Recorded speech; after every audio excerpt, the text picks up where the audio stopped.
There are a lot of black players, there are a lot of great black baseball men who would dearly love to be in managerial positions.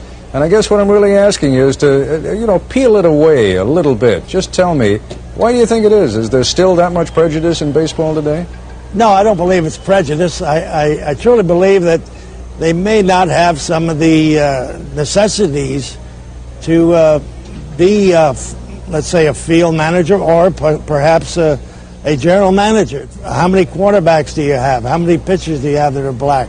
My job is to make TYT Sports proud today. Former Dolphins head coach Brian Flores found out that he didn't get the same position with the New York Giants after Bill Belichick told him via text, by mistake, thinking he was Brian Daboll, who did get the job. This was hours after Flores was interviewed by the Giants, meaning the Giants had no intentions of hiring Flores, but brought him in to honor the Rooney Rule. I'll explain this in a minute. Before I continue, it's worth noting that the greatest head football coach of all time either can't use a phone or doesn't save people's names and numbers.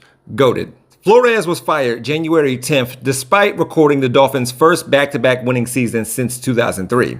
He was a game away from making it to the playoffs this past season. Flores added that at one point, he was paid to lose games in order to tank for a higher pick in the next NFL draft. This was kind of co-signed by Hugh Jackson, former coach of the Cleveland Browns, who said that he was incentivized to lose too. In Jackson's case, business was good. Of course, there are people out here who say that Brian Flores being fired and being taken advantage of for the sake of compliance to diversity initiatives has nothing to do with race.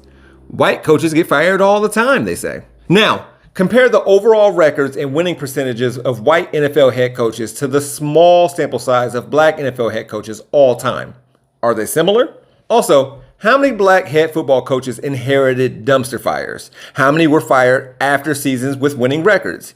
Even with both of these things, were they fired after one season, maybe two or three?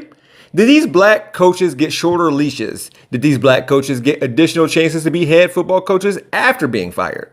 Ask yourself these questions before you intentionally, repeatedly miss the point. Yes, black men make up a 70% share of all football players in the NFL, but Al Campanis was the general manager of the Dodgers for 20 years before he got fired for what he said in the video I just showed you. We're just going to act like owners of professional sports teams aren't racist because black people dominate the most popular team sports in America, huh? So former LA Clippers owner Donald Sterling wasn't a thing? His phone calls with V. Civiano didn't prove that A, he's racist, and B, racists can employ black players? I don't know. Being racist is one thing, a dumb thing, but not recruiting, playing, and paying black athletes millions to help you make billions would be stupid. There's something to be said about knowing what you want in a coach, whether you scouted that person from a distance or you know them personally. This kind of makes the Rooney Rule irrelevant.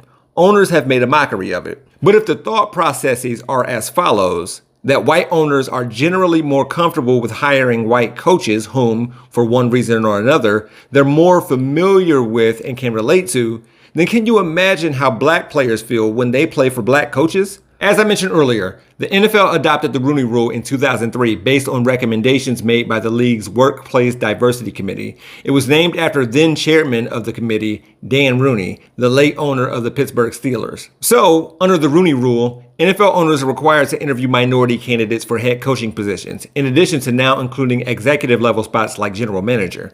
We know what this is and what it's about. It never went away. It just hasn't been recorded. Why are black men or black people not good swimmers?